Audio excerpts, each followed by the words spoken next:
우리가 실험을 할 때 시간이나 길이, 질량, 무게, 전압, 전류 등 다양한 값들을 측정하게 되어 있는데요.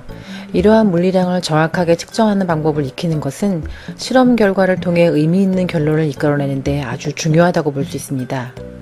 이번 시간에는 단진자의 주기와 길이를 측정해 보면서 물리량을 측정하는 방법과 측정값을 표현하고 오차와 유효숫자를 처리하는 방법에 대해 알아보도록 하겠습니다. 이 실험의 목표는 실험에서 측정의 중요성과 측정 방법을 알아보는 것입니다. 유효숫자와 오차를 처리하는 방법을 익히고 실험 보고서 작성법을 알아보도록 하겠습니다. 실험과 관련된 기초 지식입니다. 측정 시 유의점인데요. 시차를 제거해서 측정 계기의 눈금을 정확하게 읽어야 합니다. 눈의 위치에 따라 같은 값이더라도 다르게 읽혀지는 경우가 있는데요.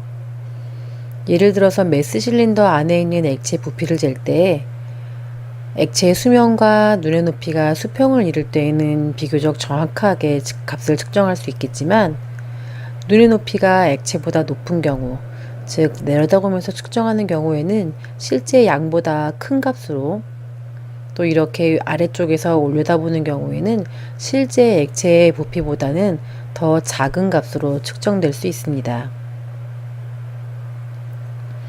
눈금을 읽을 때에는 측정계기의 감도나 정밀도를 고려해서 읽어주어야 되고요. 측정값을 모는 종이에 옮기면서 실험하게 되면 실험 도중에 측정값의 경향을 파악할 수 있습니다. 예를 들어서 측정값이 일정하다든가 일정하게 증가한다든가 아니면 일정하게 감소하는 경향성을 파악할 수 있기 때문에 갑자기 오차가 큰 값이 측정되게 되면 뭔가 잘못됐다고 금방 파악할 수 있겠죠. 자, 어떤 양, 특히 눈금이 있는 양의 양을 측정할 경우에는 측정 기기에 그려진 눈금의 10분의 1까지 읽어줍니다. 예를 들어 1, 2, 3cm 이렇게 표시된 자로 이 빨간색 막대기의 길이를 측정할 때에는 2.3cm 여기까지가 읽어주는 게 아니고요.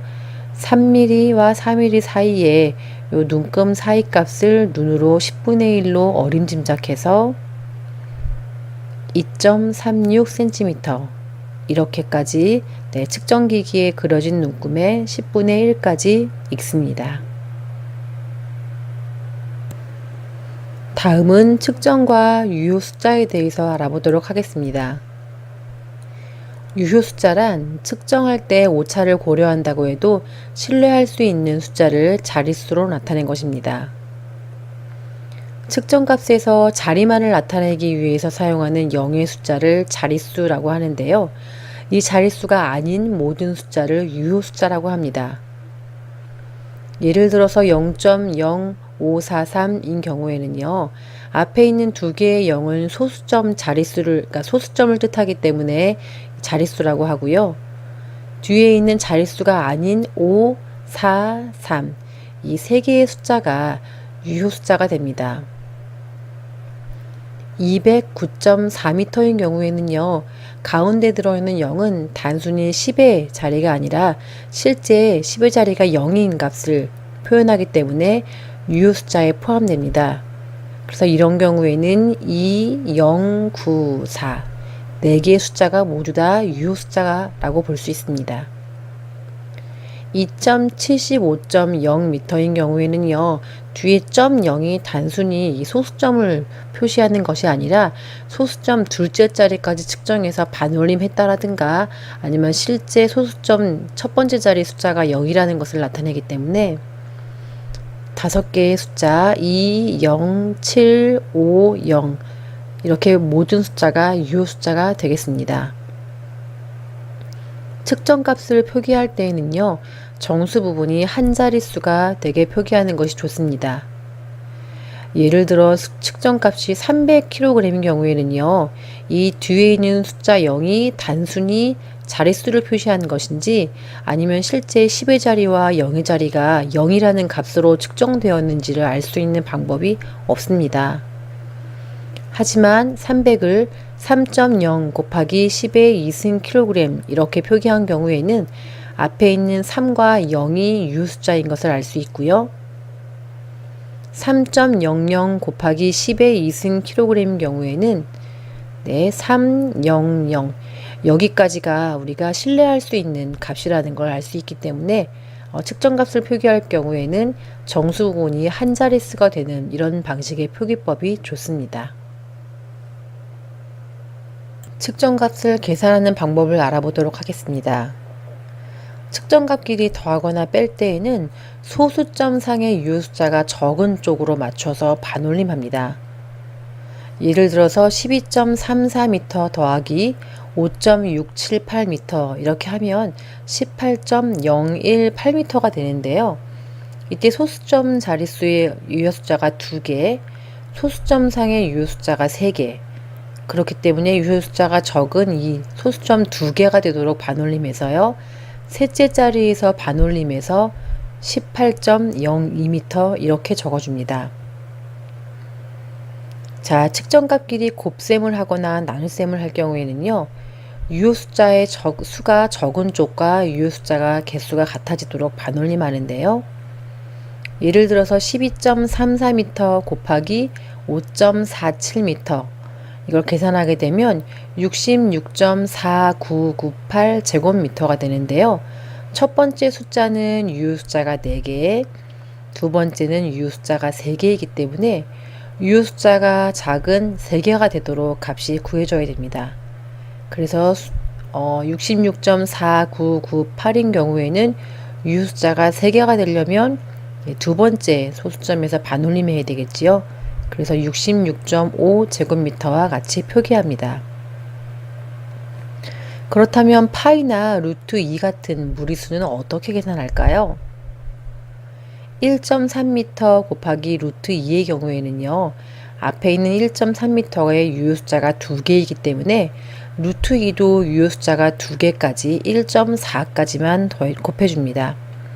그래서 그 값이 1.82가 나오게 되면 유효숫자가 2개이기 때문에 유효숫자를 2개로 적어주기 위해서 소수점 둘째 자리에서 반올림해서 1.8m 이렇게 구하면 되겠고요. 만약에 22.3m 곱하기 루트 2와 같은 경우에는 첫 번째 숫자가 유효숫자가 3개이기 때문에 루트 2도 유효숫자가 3개까지 1.41m 이렇게 해줍니다. 그 값이 33.433m가 되었는데요. 앞에 있는 숫자, 뒤에 있는 숫자 모두 유효숫자가 3개이기 때문에 그 값도 유효숫자가 3개가 되도록 소수점 두 번째 자리에서 반올림해서 31.4와 같이 구하면 되겠습니다. 측정값에 오차가 생기는 원인에 대해서 알아보도록 하겠습니다. 오차가 발생하는 원인은 측정기기가 완벽하지 못할 뿐만 아니라 측정자의 판단력에 한계가 존재합니다. 그리고 절대적으로 정확한 측정값을 얻는 것은 사실상 불가능합니다. 자, 절대 오차라는 것은 측정값과 참값의 차이인데요. 그 값은 절대 오차는 측정값에서 참값을 빼준 값으로 표시할 수 있습니다. 상대 오차는 오차와 참값 또는 측정값과의 비율인데요. 주로 백분율로 표기하기 때문에 백분율 오차라고 부르기도 합니다. 구하는 방법은 측정값 또는 참값분의 오차로 구할 수 있습니다. 오차의 종류에는 개통오차, 우연오차, 과실오차가 있고요. 그중 개통오차는 다시 계기오차, 이론오차, 개인오차로 나누어 설명할 수 있습니다.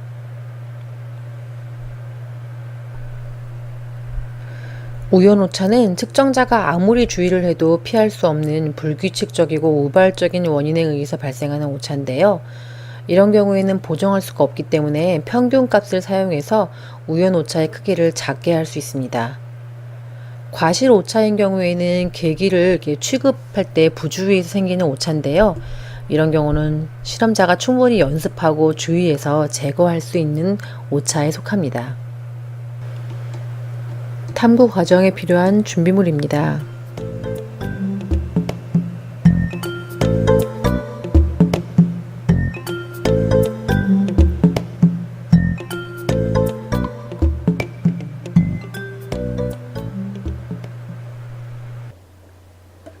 탐구활동 과정입니다.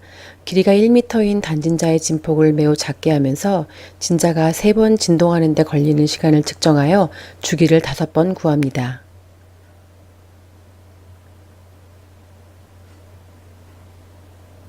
진폭을 그대로 유지하면서 진자가 6번, 10번, 20번 진동하는 데 걸리는 시간을 측정하여 주기를 5번 구합니다. 진자가 3번 진동하는 데 걸리는 시간을 측정해 보도록 하겠습니다.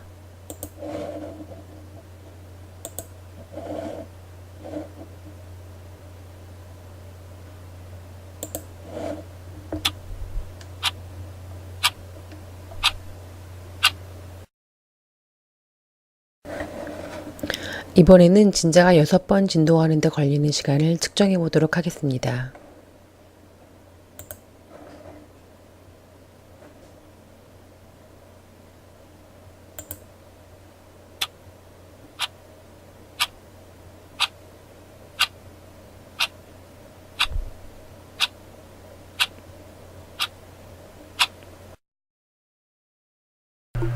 진자가 10번 진동하는 데 걸리는 시간을 측정해 보도록 하겠습니다.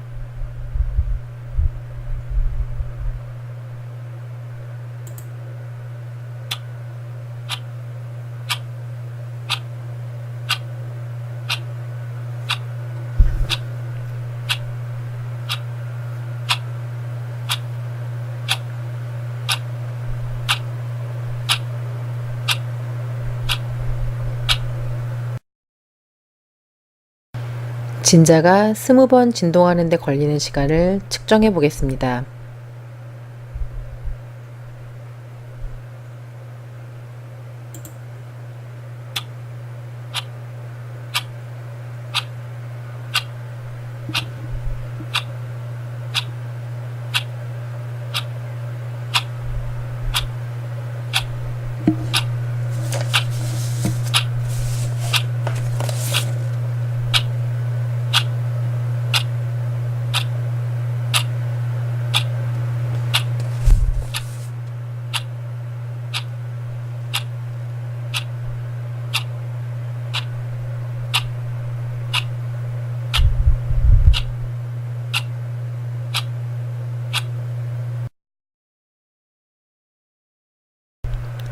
자, 앞에서 한 실험의 결과를 정리해 보도록 하겠습니다. 첫 번째, 추의 왕복 횟수를 증가시키면서 추의 주기를 측정할 때 주기가 어떻게 되는지 한번 알아볼까요? 추를 3번 진동시킬 때 모두 5번 측정했는데요. 주기가 아직은 이렇게 들쑥날쑥하네요. 추를 6번 진동시킬 때, 자, 추를 10번 진동시킬 때, 추를 20번 진동시킬 때 주기를 측정해 보았습니다. 자, 측정값을 볼 때 측정 횟수를 증가시킴에 따라 측정값은 어떻게 되나요? 그리고 측정을 할 때 최소한 몇 번 정도 측정을 하는 것이 좋을까요? 실험 결과를 보게 되면 3번 진동하는 걸 측정했을 경우에는 그 주기가 2.1, 1.8, 2.0 이렇게 매번 측정할 때마다 조금씩 달라지고요. 6번 진동할 때, 10번 진동할 때까지는 아직까지 이렇게 주기가 조금씩 일정하지 않은 걸 볼 수 있습니다.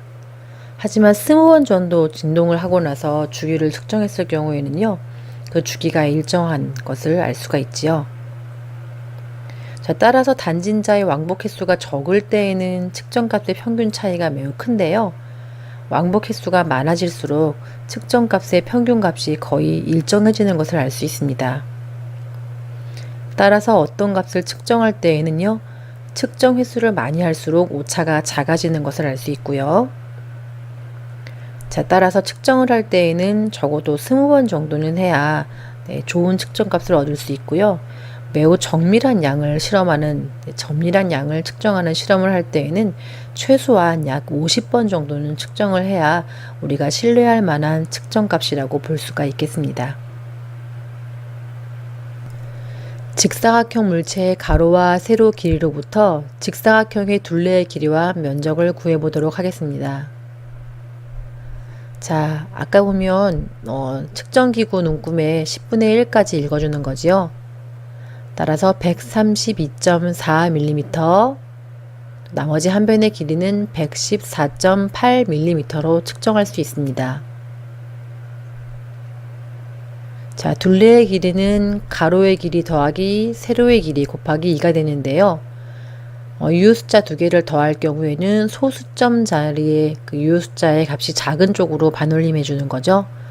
이런 경우에는 소수점 밑에 유효숫자가 하나, 또 하나이기 때문에 반올림 할 필요 없이 소수점 상의 유효숫자가 하나가 되도록 맞춰주면 되고요. 면적을 구할 때에는 이 두 값을 곱해주는데요. 자, 15,199.52 제곱밀리미터가 나왔는데요. 이때 첫 번째 수의 유효숫자가 4개, 두 번째 숫자도 유효숫자가 4개가 되기 때문에 마지막 우리 면적값도 유효숫자가 4개가 되도록 이렇게 표기했습니다. 자, 유효숫자 처리 방법을 주의하면서 다음 측정값을 계산해 보도록 하겠습니다. 자, 34.53m 더하기 0.432m를 구하게 되면은요, 34.962가 되는데요. 이때 소수점상 유효숫자가 2개, 3개이기 때문에 이 결과값은 소수점상의 유효숫자가 작은 2개가 되어야 합니다. 그래서 소수점 세 번째 자리에서 반올림해서 34.96까지만 적어주면 되고요. 15.52m 곱하기 1.308m 곱셈인 경우에는 전체 유효숫자가 4개, 유효숫자가 4개가 되지요. 그래서 그 최종값도 유효숫자가 4개가 되게 해주기 위해서 소수점 세 번째 자리에서 반올림해서 13.76제곱미터까지 표기합니다. 파이 곱하기 10.5m인데요. 이때 10.5의 유효숫자가 3개가 되기 때문에 파이도 3.14까지 써주고요. 계산값은 32.97m가 나오게 되는데 유효숫자가 3개인 값을 사용했기 때문에 소수점 두 번째 자리에서 반올림해서 33.0m 이렇게 구해줍니다. 파이 곱하기 10.52m인 경우에는요. 10.52가 유효숫자가 4개가 되기 때문에 파이 값도 3.141까지 적어주고요. 34.04332m까지 값이 나오게 되는데 유효숫자가 4개인 값을 곱해줬기 때문에 소수점 세 번째 자리에서 반올림해서 유효숫자가 4개인 값으로 최종 값을 적어주면 됩니다. 자, 실험 결과를 다른 사람에게 요령 있게 제시하는 건 아주 중요하지요. 아무리 중요하고 위대한 발견도 타인이나 후세에 전해지지 않으면 소용이 없기 때문입니다. 이를 위해서 실험 보고서를 작성하게 되는데요. 보고서에 반드시 들어가야 할 항목은 무엇일까요? 네, 실험 보고서에 반드시 포함되어야 되는 내용은 실험 제목, 자, 실험의 목적, 관련 이론, 또 사용한 기기 및 재료, 실험 장치, 그리고 실험 과정, 실험 결과 및 결론 등등이 들어갑니다. 앞으로 다양한 실험들을 알아보게 될 건데요. 여기 안에 있는 내용들이 잘 포함되어 있는지 한번 확인해 보도록 합니다.